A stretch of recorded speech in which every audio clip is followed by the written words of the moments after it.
Welcome back, everyone. Today we're diving headfirst into a topic that's always a bit of a thrill ride, penetration testing. It's a fascinating world, that's for sure. But you know we're not stopping at the surface, right? Today, we're going deep, deep into the post-exploitation phase. Ah, yes, the real fun begins after you get that initial access. Exactly. We've got excerpts from a penetration testing training manual, the kind that ethical hackers use to hone their skills. Full of real-world examples and techniques, stuff you won't find in your average textbook. So think of this as your backstage pass to see how the pros really operate. Think of it as learning the secrets of the trade so you can better protect yourself. I like that. So let's start with something fundamental, something this manual really emphasizes. File transfer. Moving those digital files to and from a compromised machine, that's the name of the game? And the manual talks about pushing and pulling files.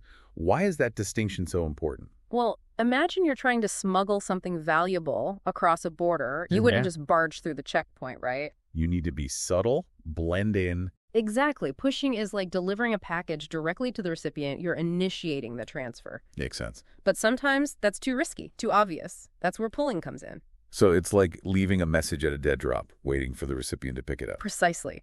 The target system pulls the file on its own terms, making it much harder to detect.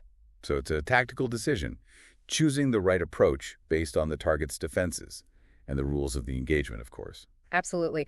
Now, when it comes to the actual tools, penetration testers often leverage common protocols like HTTP or HTTPS. Using everyday tools for not-so-everyday purposes. Right. It's all about being stealthy, blending in with normal network traffic, and command line tools like wget or links become essential. wget for downloading files, links for browsing the web, tools that most people wouldn't even think twice about. Exactly. But in the hands of a skilled penetration tester, they become instruments of stealth, used to discreetly move files around. The manual also mentions some seriously creative workarounds, almost like digital MacGyvering. Oh, absolutely. Sometimes you have to get resourceful, especially when standard methods are blocked. So you're talking about situations where you can't just use wget or upload a file directly. Right. Imagine you're stuck with a limited shell, very few commands available. A real challenge, sounds like it. You might have to get creative, pasting files through text editors, or manipulating the echo command to write data to a file. Techniques that seem so basic, but can be incredibly effective in a restricted environment. Exactly. It's all about thinking outside the box, finding those unconventional paths to your objective.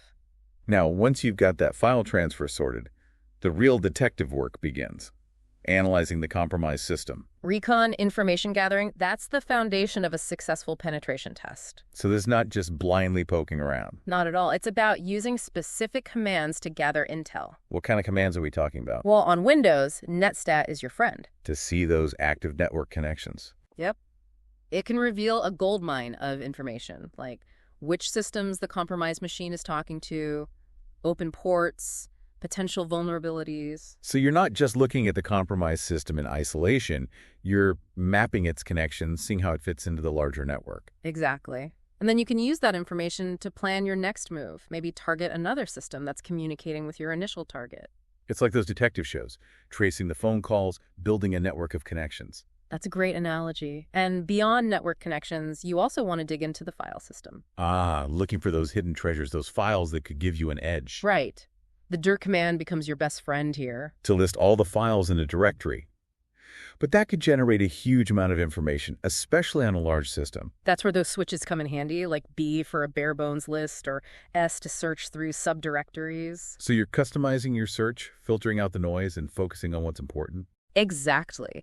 And don't forget about wildcards, like searching for all files with password in their name, or using the type command to display file contents. It's like having a digital metal detector, zeroing in on those valuable nuggets of information. And once you've found those potentially juicy files, tools like find and find strike, especially when combined with regular expressions, become invaluable. Regular expressions, the power of pattern matching. Exactly. You can use them to search for specific text strings within those files, like email addresses, credit card numbers, anything that might be valuable to an attacker. So you're not just blindly searching, you're laser-focused, looking for specific patterns that indicate sensitive information. Right. It's all about being efficient and targeted, maximizing your impact with each command. Now, the manual also gets into manipulating local groups and user accounts using commands like netlocalgroup and netuser. That's where you start to exert control over the system, testing its defenses. It's like gaining the keys to the kingdom. You can add a new user to a privileged group, delete accounts to restrict access, even change passwords. It's about understanding the privileges associated with different accounts and seeing if you can escalate your own privileges. Exactly. You're simulating what a malicious actor might do to gain further control over the system.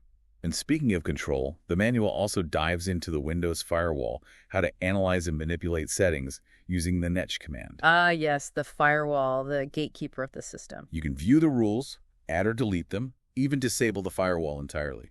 But of course, always working within the rules of engagement and ethical guidelines, right? Absolutely. It's about responsibly testing security, not causing harm. Right. And alongside the firewall, the Windows registry is another prime target. That vast database of system configuration information. The reg command becomes your tool for navigating this labyrinth, potentially uncovering sensitive data or misconfigurations. It's like exploring the control panel of the entire system, seeing how all the pieces fit together. And sometimes you find those loose wires, those vulnerabilities that could be exploited. Now, the manual highlights a limitation with file sharing on Windows, specifically with SMB sessions. Ah, yes.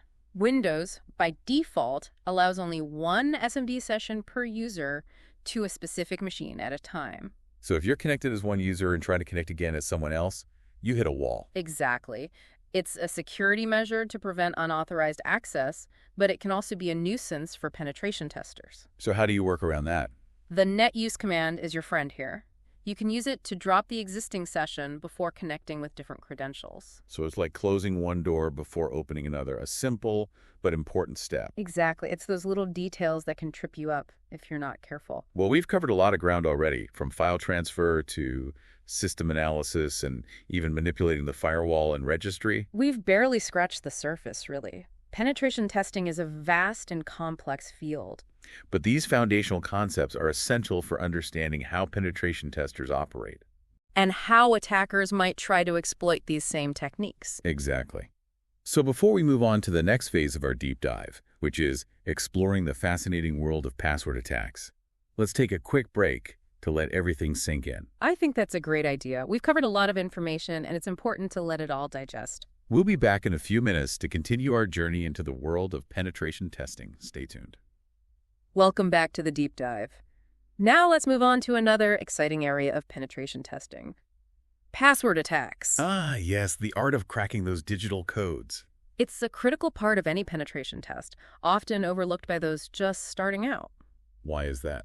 Well, many focus solely on exploiting software vulnerabilities, finding those technical flaws. It's like focusing on picking the lock when you could just steal the key, right? Exactly. Exploits are great for getting that initial access, but password attacks are about understanding how attackers could leverage stolen credentials. It's about seeing how far you can get by compromising user accounts. Right. It's about testing the human element of security, how strong those passwords really are. So you're saying that even with strong technical defenses, a weak password can be the Achilles heel of a system. Absolutely. And the manual we're using for this deep dive makes a clear distinction between password attacks and password cracking. Can you elaborate on that? What's the difference? Think of it this way. Cracking is like trying to break into a safe by trying every combination on the dial. A slow, methodical process, brute force, testing every possibility. Exactly. While a password attack is more like trying different keys in the lock, attempting to gain access in real time. So cracking is offline, while attacking is live, interactive. Precisely. And the manual provides some excellent tips for conducting effective password attacks, strategies that can make a big difference. What are some of the key insights that stand out to you? Well, one thing that's often overlooked is how passwords are often synchronized across multiple systems. You mean the same password being used for different counts? Not exactly. It's more subtle than that. Think about how some systems handle passwords, like those older Windows systems that enforce all uppercase passwords for landman hashes. I remember those days. So let's say you crack a landman hash and find the password is APLE, but the actual password on another system might be Apple or Apple. So even though the password is technically the same, the way it's stored and used can vary. Exactly. Those variations can trip you up if you're not careful. It's a reminder that details matter. Sometimes the smallest things can make a big difference. It's all about thinking like an attacker, anticipating those subtle nuances. Right. Another crucial factor is password policy awareness. You mean knowing the rules of the game, how those passwords are structured? Exactly. Knowing the target organization's password policy, things like minimum length, required complexity, forbidden words, that's gold. It's like having insider information, knowing which passwords are even worth trying. Right. You can use that information to filter your word lists, focus on the most likely candidates. The manual even mentions a tool called Pigo Inspector that can do just that, filtering word lists based on specific policies. It's a great tool, very useful for streamlining your attacks. And then there's the idea of creating custom dictionaries, tailoring your word lists to the target environment. Oh, that's essential. Generic word lists can only get you so far. So you're saying that a dictionary for a bank would look very different from a dictionary for a gaming company? Absolutely. You want to include words and phrases relevant to the target organization, their industry, their culture, their interests. It's like profiling your target, understanding their language, their mindset. And once you have that custom dictionary, you can further improve your chances by distributing the workload. Dividing and conquering, spreading those password guesses across multiple machines, or even using cloud resources. Exactly. The more computing power you can throw at it, the faster you'll find those passwords. But remember, even with the best strategies, there's always the risk of account lockout. It's like setting off the alarm while trying to break into the vault. That's a great analogy. Account lockout is a security feature designed to prevent brute force attacks. So after a certain number of failed login attempts, the account gets locked. Right. It's a simple but effective way to stop automated attacks. The manual provides some good advice on understanding and mitigating account lockout risks. Absolutely. The first step is awareness. On Windows, you can use the net accounts command to see the lockout settings. So you can see how many failed attempts are allowed before the account gets locked. Right, and if you're targeting a domain, adding the domain switch will show you the domain-wide policy. So you can see the bigger picture, how those lockout settings are applied across the entire network. Exactly. And there are some interesting quirks to be aware of. Like what? Well, on Windows, the administrator account, by default, cannot be locked out. Really? Why is that? It seems like a security risk. Think about it. If the only administrative account gets locked out, how would anyone regain access to the system? It's a failsafe, a way to ensure someone can always get back in. Exactly. But this default behavior can be modified, either using a tool called passprop.exe or by tweaking Active Directory settings. So it's something to be aware of, especially if you're targeting a system where that default behavior has been changed. And it's not just Windows. Account lockout is also a consideration on Linux and UNIX systems. But it's handled differently, right? Yes. They typically use a framework called PAM, or Pluggable Authentication Modules, for account lockout. That's complicated. It's not too bad. There's a specific module, PAMTLY, that keeps track of those failed login attempts. So it's like a digital bouncer, keeping track of who's trying to get in and denying access to those who failed too many times. That's a great way to put it. Now, what happens if you do trigger a lockout during a penetration test? Well, that's not ideal. It could raise red flags and alert the defenders. The most important thing is to be transparent and communicate with the target organization's IT staff. So you're saying don't try to cover your tracks or fix it yourself? Exactly. Be upfront, let them know what happened and why. Remember, you're there to help them improve their security. It's a partnership, a collaborative effort. Right. They have the tools and procedures to unlock accounts quickly and efficiently. Trying to fix it yourself could make things worse. Solid advice. Now, the manual dives into a specific tool for password guessing, THC Hydra. Ah, yes, Hydra, a powerful and versatile tool, a favorite among penetration testers. What makes it so special? Well, it supports a wide range of protocols. You can use it to target web applications, remote access services, all sorts of things. So it's like a universal key, able to test passwords across different systems and services. Exactly. And it's very flexible. You can use the command line interface for scripting and automation, or there's a GUI called Hydra for those who prefer a more visual approach. So something for everyone, whether you're a command line guru or a GUI enthusiast. Right. And it's incredibly efficient, able to handle large word lists and distribute those guesses across multiple threads or even multiple machines. So you can really ramp up the speed and efficiency of your attacks. Exactly. Now, the manual walks through a lab where we use Hydra to target a Windows machine via SMB. SMB, that's the protocol commonly used for file sharing and remote access on Windows networks, right? Right. And we've created a custom word list using PO Inspector, incorporating words and phrases relevant to the target organization. So we're armed with a targeted list of potential passwords and a powerful tool to test them. Exactly. We can use the Hydra GUI to configure the attack, specifying the target system's IP address, the SMB protocol, and pointing it to our custom word list. And then we unleash Hydra and watch it go to work, right? Well, not exactly. We don't just sit back and watch passively. So what else do we do?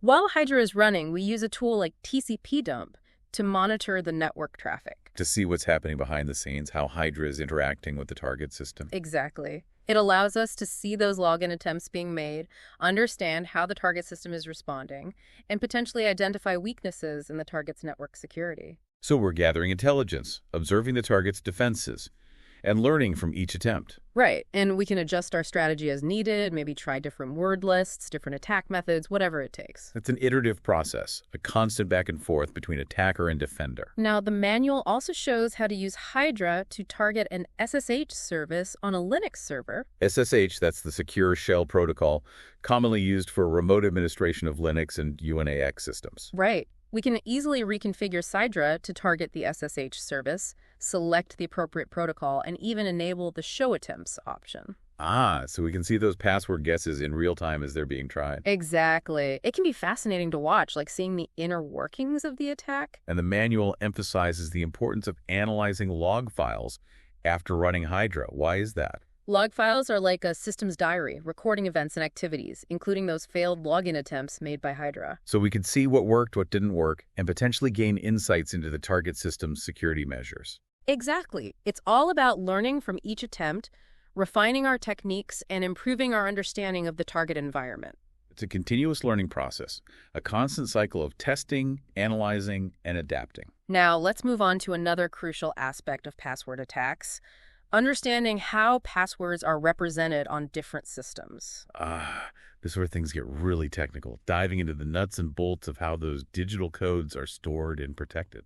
It's essential knowledge for any penetration tester who wants to be effective. Why is that? Imagine you're trying to crack a safe. Wouldn't it be helpful to know the type of lock, the mechanism, the potential weaknesses? Makes sense. Well, it's the same with passwords. Understanding how they're stored and represented on different operating systems is crucial for both cracking and attacking them effectively. So it's not just about knowing how to use the tools, it's about understanding the underlying systems. Exactly.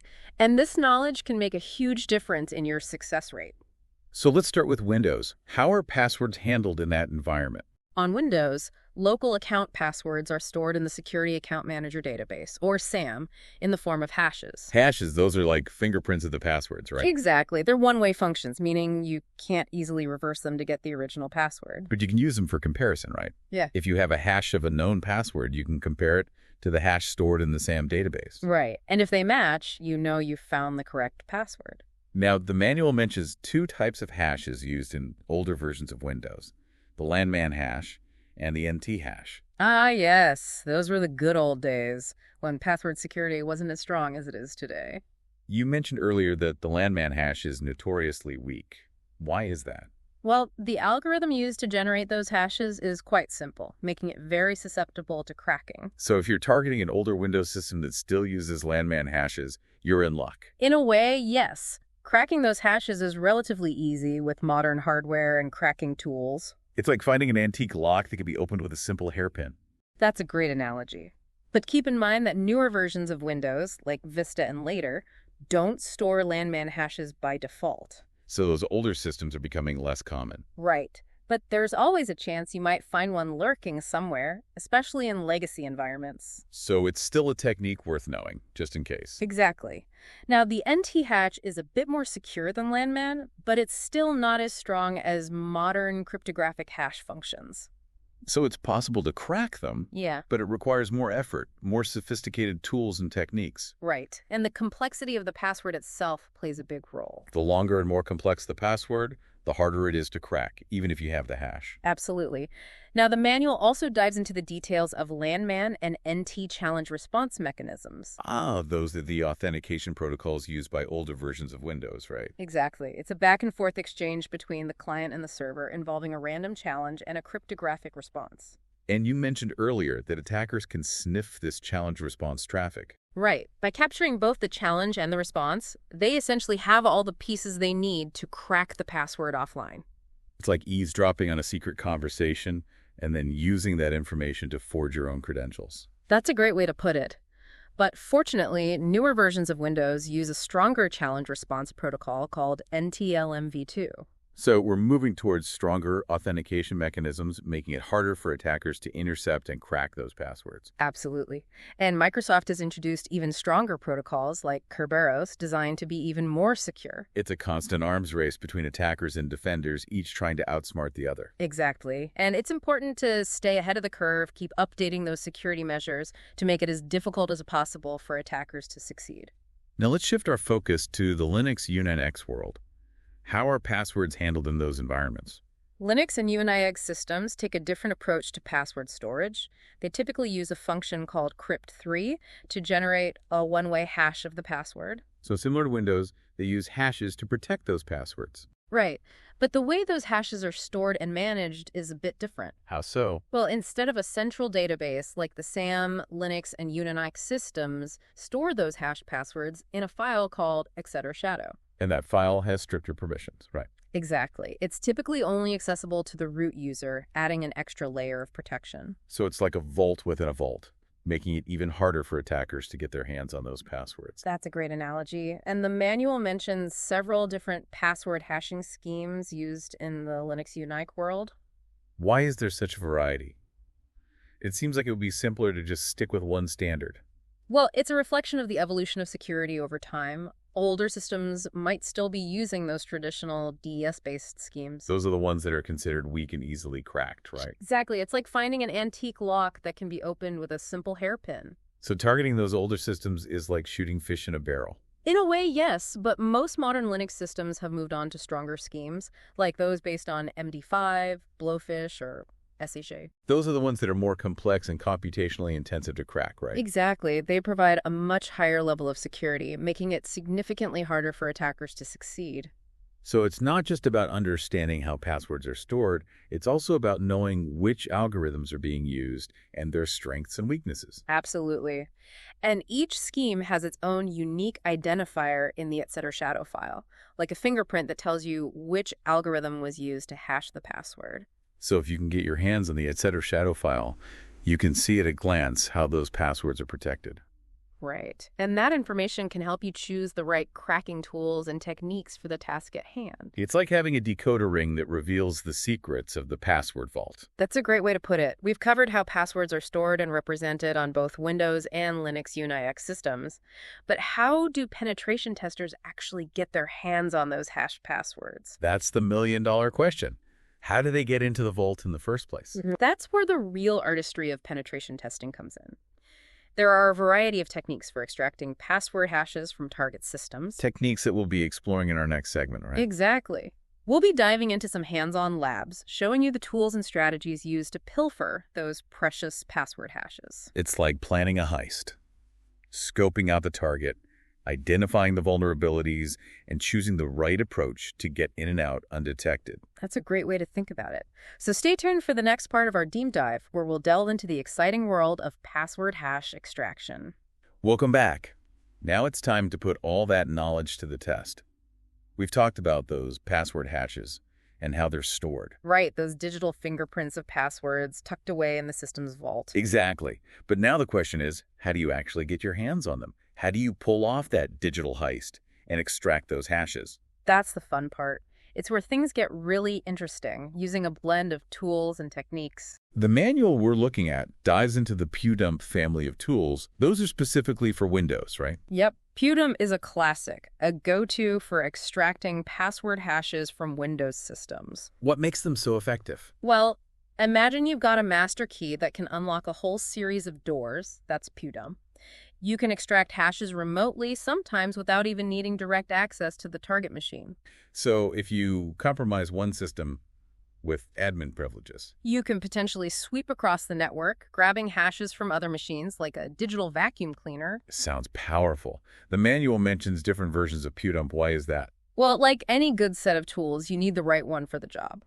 Some are designed for grabbing local account hashes, while others target Active Directory accounts on domain controllers. So you've got specialized tools for different targets. Right. It's like having a lockpick set, each one designed for a specific type of lock. But the manual also mentions some risks with using PewDump, particularly in those modern, well-defended networks. Oh, absolutely. Modern networks are much more vigilant. They've got those intrusion detection systems, network monitoring, and security policies that can make PewDump a bit risky. It's like trying to use an old, rusty key on a high-tech lock. Exactly. It might not work, and it could even trigger an alarm. So you have to be smart, use it strategically, and be prepared with alternative techniques. Speaking of alternatives, the manual also talks about Metasploit's Meterpreter.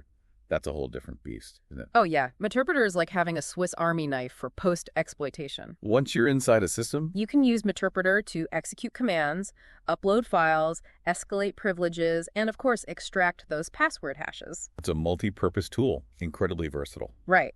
And when it comes to those hashes, Meterpreter has a built-in command called hashdump. It's a lifesaver. So you can just point it at the SAM database and say, give me those hashes. Pretty much. It goes straight to the source, the vault where Windows stores those credentials. And the manual even shows us a lab where we use Meterpreter's hash dump to extract those hashes.